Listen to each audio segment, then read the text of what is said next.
Wow, good evening fellow Kenyans. My name is Steven. Nawakaribisha wote kwa hii channel ya Swift Media. I have come here with a prophetic word concerning the nation. As you may all know, we are entering into a season whereby we need to elect a new president, the 5th president of the Republic of Kenya.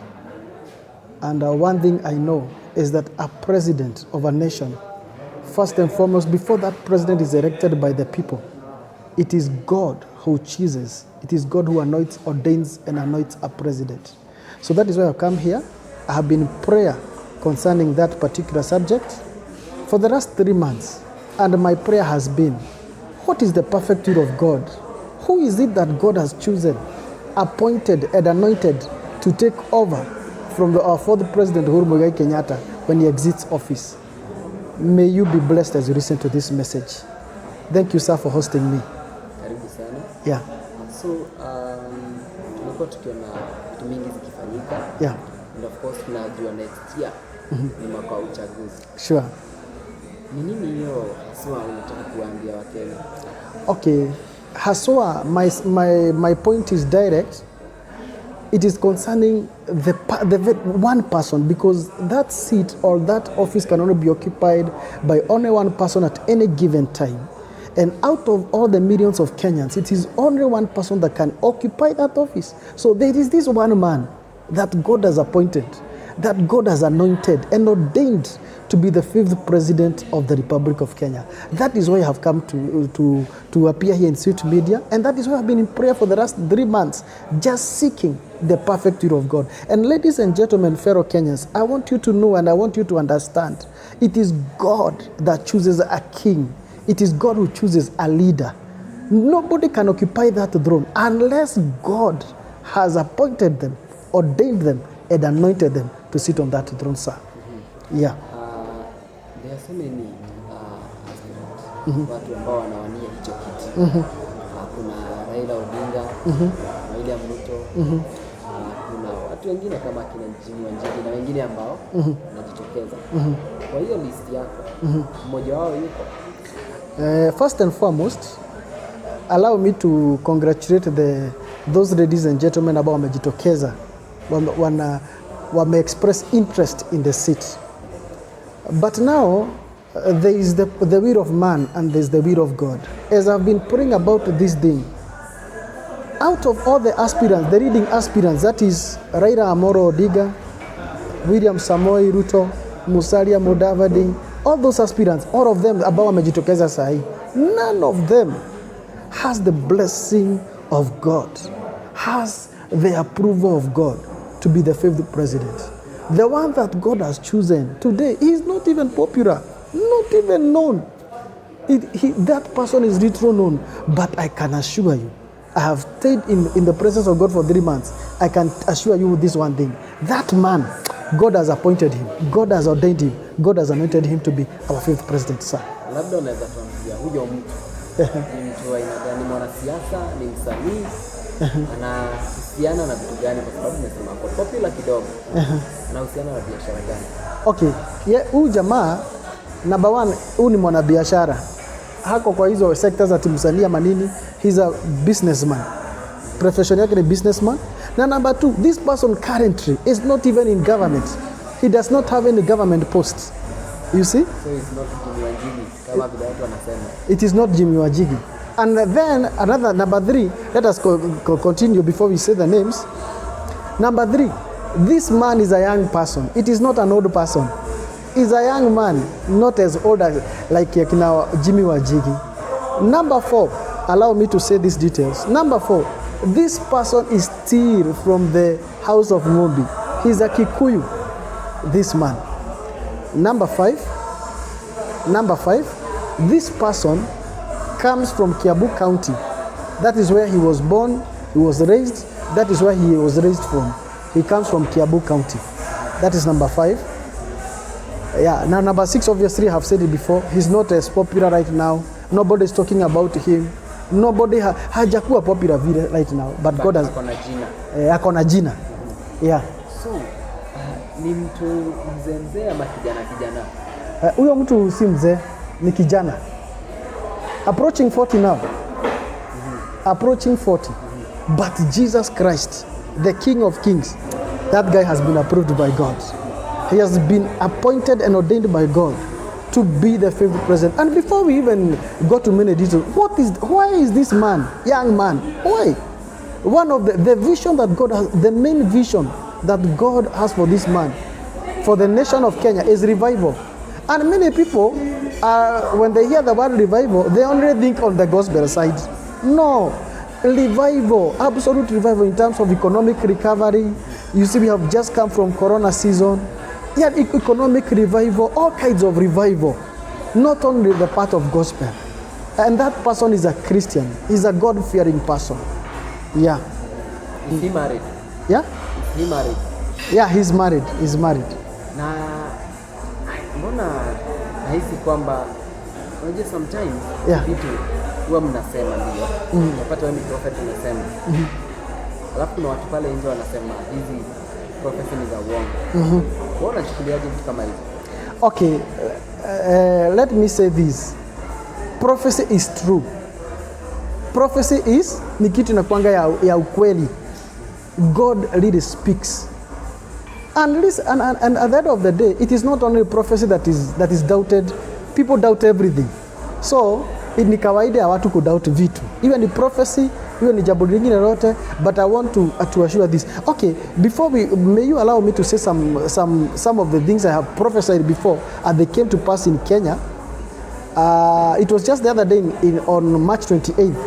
I issued a prophecy and I said, I have seen 49 days before me. And God is saying within the next 49 days from today, 28th of March, from that day, 28th of March, there shall be a judgment that will negatively affect Uhuru Kenyatta, our current president. We waited.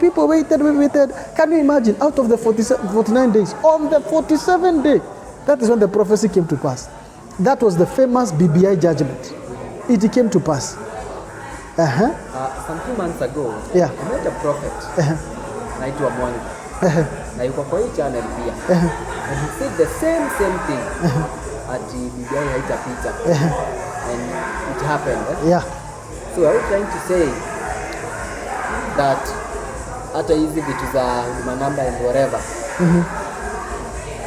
it's all about hizo prophecy? Ama labda ni mtu, labda umesikia fununu kutoka kwa mtu mwenye kwa serikali? Specifically, let me not speak about Huduma Namba because I've never prayed about it. I only speak about what God has told me about. So about Huduma Namba, God has never spoken to me about it. But BBI, I started prophesying last year.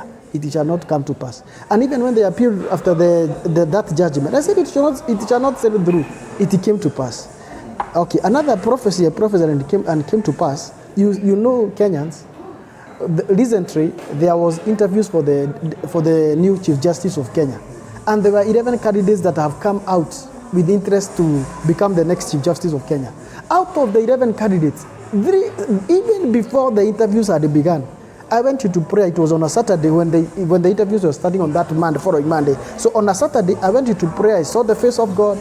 And after seeking the face of God the whole day, God spoke to me and said, go and issue a word to the nation that the next Chief Justice, according to my perfect will, out of the 11 candidates, it shall be this girl from Meru, that is called, we call her Mother Komi.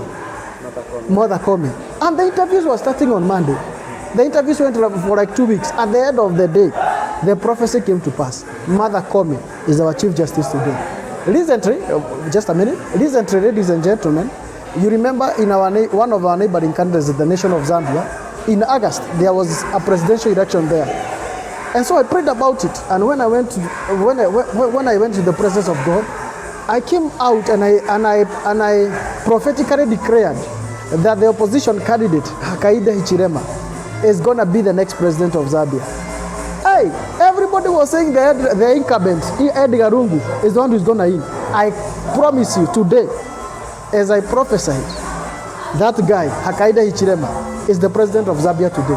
That prophecy came to pass. Kumekuwa pia na fununu zingine, watu wakisema kwamba rais anatafuta nafasi ya kuwa prime minister next year. Kulingana na maombi yako, umemwona popote kwa serikali inakuja kuingia? Uhuru Kenyatta, I don't think he's gonna. I don't think he's gonna continue. Yeah, according to what I have seen. Yeah, right now we are in a season whereby we are transitioning to the next president.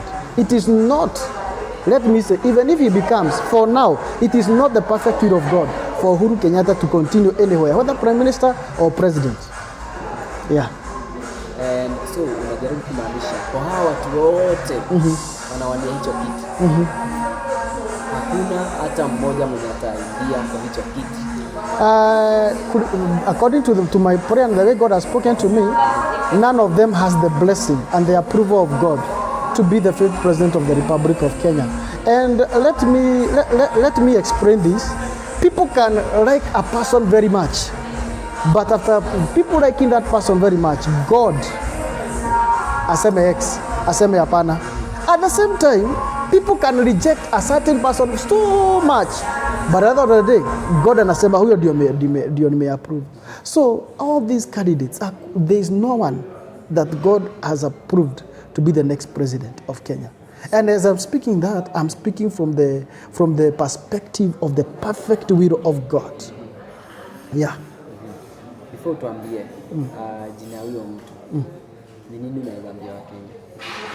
Fellow Kenyans, what I can say, the best thing you can ever do in this life is to just accept the will of God. Just accept what God wants for our nation. God knows what is best for our nation. Kenya is a nation of destiny. Kenya is, prophetically speaking, Kenya is regarded as the second Israel. Kenya, in fact, prophetically speaking, Israel is God's firstborn.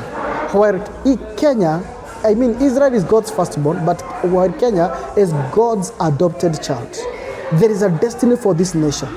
Ladies and gentlemen, my fellow Kenyans, I beseech you by the mercies of God, please let us bow down, regardless of your interests. Let us accept the will of God. I want to speak to the candidates. Raila Odinga, humble yourself. It is not the will of God for you to be president of this nation. William Samoei Ruto, humble yourself. It is not the perfect will of God for you to be the president of this nation. Musalia Mudavadi, Wycliffe, please humble yourself, sir. It is not the will of God for you to be the president of this nation. And all the other presidential candidates, humble yourselves, because that is not the will of God for you to be president of this nation. Yeah, some of them use money. Na hiyo nayo unaichukuliaje? Okay, sasa wajua hiyo kitu huwezi, all I know, haki ya Mungu ama the will of God, mapenzi ya Mungu huwezi inakanunua na pesa. Hata umwage pesa aje, at the end of the day, God himself akuna vile atatokea and is gonna frustrate you. And it is not right. Why don't we just follow the will of God? Yeah. What is the name of this guy? Yeah? What is the name of this guy? Okay. Ni brown skin na ama ni dark skin? Tuambie hizo zote sasa. That guy, I have said, he's a young man. He is a Kikuyu from Kiambu County. And he's a young man. Yet God has approved him. He's not brown skinned. He's dark skinned. Yeah. Jina? Yeah? Jina lake? Jina, one of the names is, he has a name, Liri Kenga. Liri Kenga. The surname is Wangai. Wangai? Yeah. Wow. Kuna kingine unataka kuambia Wakenya? Yeah? Kuna kitu kingine unataka kuambia Wakenya? Ama tumalizie hapo? Then that is the man that God has chosen for us, fellow Kenyans, from Kiambu County. He's a young man. He may not have all the grammar and all the glory that other people have, but that is the perfect will of God for our nation. And even the Lord was telling me, because of the challenges, the way this person is going to sit on that throne and rule Kenya, it is gonna be so much supernatural. Because this guy, he may go through some persecution, but at the end of the day, that is the person that is going to sit on that throne. Yeah. Israel, Mjeru, Liri Kenga, Wangai. Yeah. Wow. Thank you so much, sir. Yeah.